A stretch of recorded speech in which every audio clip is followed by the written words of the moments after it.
70 ಗ್ರಾಮ್ವರೆಗೆ ಬೀಳ್ಬೋದು.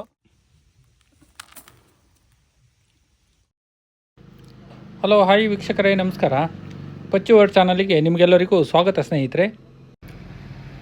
ನಾವಿವತ್ತು ಭಾಳ ಇಂಪಾರ್ಟೆಂಟ್ ಕೆಲಸ ಮಾಡ್ತಾಯಿದ್ದೀವಿ. ಇವತ್ತು ಏನಪ್ಪ ಅಂದರೆ ಅಡಿಕೆ ತೋಟ ಮತ್ತು ಕಾಳುಮೆಣಸಿಗೆ ಸೆಕೆಂಡರಿ ನ್ಯೂಟ್ರಿಯೆಂಟ್ಸ್ ಹಾಕ್ತಾಯಿದ್ದೀವಿ. ಹಾಗಾದರೆ ನಾವಿವತ್ತು ಯಾವುದು ಸೆಕೆಂಡರಿ ನ್ಯೂಟ್ರಿಯೆಂಟ್ಸ್ ಹಾಕ್ತಿದ್ದೀವಿ ಅಂತ ನೋಡೋದಾದರೆ ನಾವಿವತ್ತು ಕ್ಯಾಲ್ಸಿಯಂ ನೈಟ್ರೇಟ್ ಹಾಕ್ತಾಯಿದ್ದೀವಿ. ತುಂಬ ಜನಕ್ಕೆ ಇದ್ರ ಬಗ್ಗೆ ಗೊತ್ತಿರುತ್ತೆ, ಇನ್ನೂ ಕೆಲವರಷ್ಟು ಜನರಿಗೆ ಗೊತ್ತು ಇರೋದಿಲ್ಲ. ಅದ್ರ ಬಗ್ಗೆ ಎಲ್ಲ ಸ್ವಲ್ಪ ತಿಳಿಸ್ತೀನಿ ನಾನು. ಸ್ನೇಹಿತರೆ, ಅದಕ್ಕಿಂತ ಮೊದಲು ದಯವಿಟ್ಟು ನನ್ನ ಚಾನಲ್ನ ಸಬ್ಸ್ಕ್ರೈಬ್ ಮಾಡಿ, ಲೈಕ್ ಕೊಡಿ, ಹಾಗೆ ನಿಮ್ಮ ಫ್ರೆಂಡ್ಸಿಗೆಲ್ಲ ಶೇರ್ ಮಾಡಿ. ಸ್ನೇಹಿತರೆ, ನಾನು ಹಿಂದಿನ ವೀಡಿಯೋದಲ್ಲಿ NPK ಹೇಗೆ ಮಿಕ್ಸ್ ಮಾಡ್ಕೊಳೋದು ಮತ್ತು ಅದು NPK ನಾನು ಎಷ್ಟೆಷ್ಟು ಹಾಕ್ತಾಯಿದ್ದೀನಿ ಅದ್ರ ಬಗ್ಗೆ ಎಲ್ಲ ತಿಳಿಸಿದ್ದೆ. ಇವತ್ತಿನ ವೀಡಿಯೋದಲ್ಲಿ ನಾನು ಕ್ಯಾಲ್ಸಿಯಂ ನೈಟ್ರೇಟ್ ಯಾವುದು ಹಾಕ್ತಾಯಿದ್ದೀನಿ, ಈಗ ಎಷ್ಟೆಷ್ಟು ಹಾಕ್ತಾಯಿದ್ದೀನಿ ಅದ್ರ ಬಗ್ಗೆ ಎಲ್ಲ ನಿಮಗೆ ಸ್ವಲ್ಪ ಅಪ್ಡೇಟ್ ಕೊಡ್ತಿದ್ದೀನಿ. ನಾವಿನ್ನು ತೋಟದ್ದು ಕಳೆ ಎಲ್ಲ ತೆಗ್ಸಿಲ್ಲ, ಇನ್ನೊಂದು ವೀಕ್ ಬಿಟ್ಟು ಸ್ವಲ್ಪ ಬಿಸಿಲು ಬಂದ ತಕ್ಷಣ ಕಳೆ ತೆಗಿಸ್ಬೇಕು. ಈಗ ನಾಡ್ದಿಂದ ಮಳೆ ಅಂತ ಹೇಳ್ತಿದ್ದಾರೆ, ನೋಡಬೇಕು. ನಾವಿಲ್ಲಿ ಮೊನ್ನೆ NPK ಹಾಕಿ ಜಾಗಕ್ಕೆ ಇಲ್ಲಿ ಸೆಕೆಂಡರಿ ನ್ಯೂಟ್ರಿಯೆಂಟ್ಸ್ ಹಾಕ್ತಾ ಇಲ್ಲ, ಯಾಕಂದರೆ ಈ ಜಾಗಕ್ಕೆ ಮೊದಲೇ ಸೆಕೆಂಡರಿ ನ್ಯೂಟ್ರಿಯೆಂಟ್ಸ್ ಹಾಕಿದ್ದೀವಿ. ಸಾಧಾರಣವಾಗಿ ನಾವು ಕ್ಯಾಲ್ಸಿಯಂ ನೈಟ್ರೇಟು ಹಾಕಿ 15 ದಿವಸ 20 ದಿವಸ ಬಿಟ್ಟು ಮತ್ತೆ NPK ಕೊಡ್ತೀವಿ. ಕ್ಯಾಲ್ಸಿಯಂ ನೈಟ್ರೇಟ್ ಹಾಕಿದ ಜಾಗಕ್ಕೆ ನಿನ್ನೆ NPK ಹಾಕಿದ್ದೀವಿ. ಸ್ನೇಹಿತರೆ, ಬನ್ನಿ ಕ್ಯಾಲ್ಸಿಯಂ ನೈಟ್ರೇಟ್ ಯಾವುದಂತ ತೋರಿಸ್ತೀನಿ. ಇದೇ ನಾನು ಹಾಕ್ತಿರೋ ಕ್ಯಾಲ್ಸಿಯಂ ನೈಟ್ರೇಟು, ನೈಟ್ರೋಕಾಲ್ ಅಂತ. ಇದು ಮಲ್ಟಿಪ್ಲೆಕ್ಸ್ನವ್ರದ್ದು, ಒಳ್ಳೆ ಕಂಪ್ನಿನೇ. ಇದು ಸುಮಾರು ಕಂಪ್ನಿದು ಬರುತ್ತೆ, ಯಾರಾದವ್ರದ್ದು ಬರುತ್ತೆ, ಮಲ್ಟಿಪ್ಲೆಕ್ಸ್ನವ್ರದ್ದು, ಇವೆಲ್ಲ ಸ್ವಲ್ಪ ಸ್ಟ್ಯಾಂಡರ್ಡ್ ಕಂಪ್ನಿಗಳು. ಮತ್ತು ಇನ್ನೂ ಬೇರೆ ಬೇರೆ ಕಂಪ್ನಿಗಳದ್ದು ಬರುತ್ತೆ. ಇದರಲ್ಲಿ ಏನೇನಿರುತ್ತೆ ಅಂದರೆ ಕ್ಯಾಲ್ಸಿಯಂ ಮತ್ತು ನೈಟ್ರೋಜನ್ ಎರಡೂ ಇರುತ್ತೆ. ಇದನ್ನು ಯೂರಿಯಾದ ಬದಲು ನಾವು ಬಳಕೆ ಮಾಡ್ಬೋದು.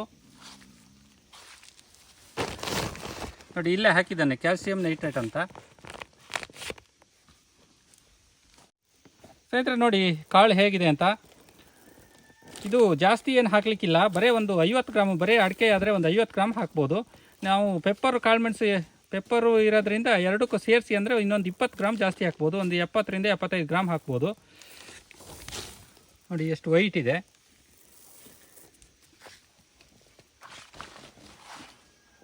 ನಾವು ಯೂರಿಯಾದಲ್ಲಿ ಬರೀ ಯೂರಿಯಾ ನೈಟ್ರೋಜನ್ ಮಾತ್ರ ಇರುತ್ತೆ. ಇದರಲ್ಲಿ ಏನಂದರೆ 2 ಪೋಷಕಾಂಶ ಸಿಗುತ್ತೆ, ಒಂದು ಪ್ರೈಮರಿ ಮತ್ತು ಸೆಕೆಂಡ್ರಿ 2 ಪೋಷಕಾಂಶ ಸಿಗುತ್ತೆ. ಕ್ಯಾಲ್ಸಿಯಮ್ ಮತ್ತು ನೈಟ್ರೋಜನ್ 2 ಸಿಗುತ್ತೆ. ಇದು ಯೂರಿಯಾಕ್ಕಿಂತ ತುಂಬ ಒಳ್ಳೆ ಫರ್ಟಿಲೈಸರು. ಆದರೆ ಏನಪ್ಪ ಅಂದರೆ ಇದು ಸಿಕ್ಕಾಬಟ್ಟೆ ಕಾಸ್ಟ್ಲಿ. ಇದು ಬರೀ ಒಂದು 25 kg ಬ್ಯಾಗಿಗೆ ಒಂದು 3000 ಚಿಲ್ಲರೆ ಬೀಳುತ್ತೆ. ಇದು ಸ್ವಲ್ಪ ಕಾಸ್ಟ್ಲಿ ಆಗಿದ್ದರಿಂದ ಎಲ್ಲರೂ ಹಾಕ್ಲಿಕ್ಕೆ ಹೋಗೋದಿಲ್ಲ. ಏನಂದರೆ ನಾವು ಯೂರಿಯಾನ ಪದೇ ಪದೇ ಯೂಸ್ ಮಾಡ್ತಾ ಇದ್ದರೆ ಸ್ವಲ್ಪ ಮಣ್ಣು ಬೇಗ ಪ್ರಾಬ್ಲಮ್ ಆಗುತ್ತೆ. ಅದಕ್ಕಾಗಿ ಸಾಧಾರಣವಾಗಿ ಕ್ಯಾಲ್ಸಿಯಂ ನೈಟ್ರೇಟು ಹಾಕಿ ಅಂತ ಹೇಳ್ತಾರೆ. ಆದರೆ ಕ್ಯಾಲ್ಸಿಯಂ ನೈಟ್ರೇಟು ಕಾಸ್ಟ್ಲಿ ಆಗಿದ್ದರಿಂದ ಎಲ್ಲರೂ ಹಾಕ್ಲಿಕ್ಕೆ ಹೋಗೋದಿಲ್ಲ. ಸ್ನೇಹಿತರೆ, ನಾನು ಮೊದಲೆಲ್ಲ ಹಾಕ್ತಾ ಇರಲಿಲ್ಲ. ನಾನು ಈಗ ಏನಂದರೆ ಒಂದು 2 ವರ್ಷದಿಂದ ಹಾಕ್ತಾಯಿದ್ದೀನಿ. ನೋಡಬೇಕು, ಪರವಾಗಿಲ್ಲ. ಹಿಂದಿನ ಸಲ ರಿಸಲ್ಟು ತುಂಬ ಚೆನ್ನಾಗಿದೆ. ಈ ಸಲ ನೋಡಬೇಕು ಹಾಕಿ. ಸ್ನೇಹಿತರೆ ನೋಡಿ, ನಾನು ಬಕೆಟಿಗೆ ಹಾಕ್ಕೊಂಡಿದ್ದೀನಿ. ಇದರಿಂದ ಒಂದು 50 ಗ್ರಾಮ್ ಆಗಷ್ಟು ಹಾಕ್ತಾ ಹೋಗ್ತೀನಿ. ಸಾಧಾರಣವಾಗಿ ಒಂದು ಕೈ ಅಳತೆನಲ್ಲಿ 50 ಗ್ರಾಮ್ ಅಂದರೆ ಒಂದಿಷ್ಟು ಬರುತ್ತೆ ಅಷ್ಟೇ.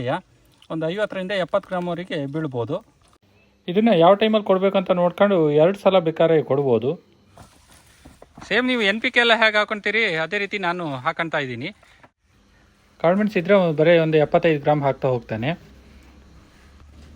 ಇದು ಎಷ್ಟು ಫಾಸ್ಟ್ ಕರಗೋಗುತ್ತೆ ಅಂದರೆ ನೀವು ಹಾಕಿ ಒಂದು ಅರ್ಧ ಗಂಟೆ 1 ಗಂಟೆ ನಂತರ ಫುಲ್ಲು ಕರಗಿ ನೀರಾಗಿ ಹೋಗಿಬಿಡುತ್ತೆ, ಅಷ್ಟು ಫಾಸ್ಟು. ಯಾಕಂದರೆ ಇದು ವಾಟರ್ ಸಾಲ್ಯುಬಲ್ ಗೊಬ್ಬರ. ಹೆಚ್ಚಾಗಿ ಡ್ರಿಪ್ಪಲ್ಲೆಲ್ಲ ಕೊಡಲಿಕ್ಕೆ ಜಾಸ್ತಿ ಜನ ಯೂಸ್ ಮಾಡ್ತಾರೆ. ಸ್ನೇಹಿತರೆ, ನಿಮ್ಮ ಸಪೋರ್ಟ್ ಹೀಗೆ ಇರಲಿ. ನೆಕ್ಸ್ಟ್ ವಿಡಿಯೋದಲ್ಲಿ ಇನ್ನೊಂದು ಮಾಹಿತಿಯೊಂದಿಗೆ ಭೇಟಿಯಾಗೋಣ. ಬಾಯ್.